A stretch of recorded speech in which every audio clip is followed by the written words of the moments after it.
Je finančník sám sebe pánom? No predsa je, ale musí byť v tej správnej firme. Milí kolegovia, zamysleli ste sa niekedy nad tým, že ak urobíte hypotéku alebo nejaké poistenie, delíte sa o províziu priemerne so 7 ďalšími nadriadenými vo vašej spoločnosti? Že vám to nevadí? Alebo je to podľa vás normálne? Myslíte, že by bolo normálne, aj ak by sa so svojím ziskom delil napríklad taký predávač obuvy? Povedzme, že topánky predal za 100 eur. 50 eur bola obstarávacia cena, to je v poriadku. Ale ďalších 5 eur musí dať navyše k nájmu aj majiteľovi obchodu. Lebo predsa, ak by mu priestor neprenajal, nemal by zisk. Rovnako musí dať 5 eur aj elektrárni navyše k platbe za elektrinu.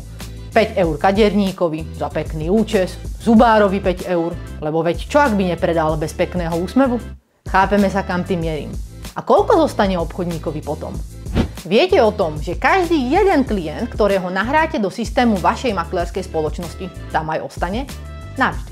Nikdy vám ten klient patriť nebude a nemôžete si ho ani preniesť so sebou do inej spoločnosti. Hovorí sa tomu, že nevlastníte svoj kmeň. Nezdedia ho ani vaše deti a nepredáte ho ani pred odchodom do dôchodku. Stále sa vám toto všetko zdá v pohode?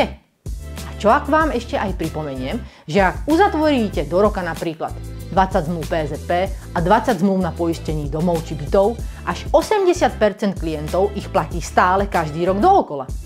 Ale vy dostanete províziu len jeden jediný raz. Nie vždy, keď sa zmluva obnoví, len jeden raz. Priemerne tak maklér stráca ročne približne 2000 eur.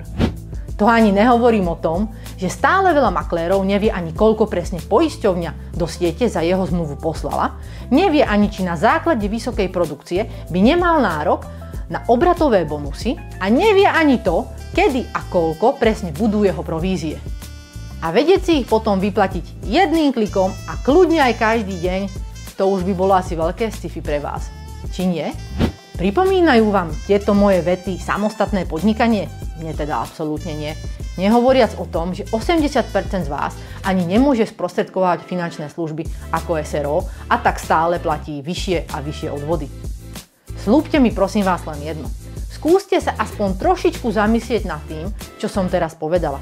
Možno ani nie kvôli sebe, ale kvôli svojej rodine, ktorá by vám asi poďakovala, ak by ste za tú istú robotu a ten istý čas priniesli domov o 50% vyšší zárobok. Rada vás pozvem na obed, tak mi zavolajte alebo napíšte. A ešte jedno múdro na záver.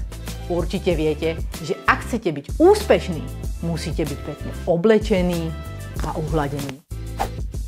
Avšak to už úspešný je, môže si obliecť, čo len chce. Ak chceš vedieť všetky chytré rady a triky, ako budovať majetok, zarábať a starať sa o svoje peniaze, sleduj ma.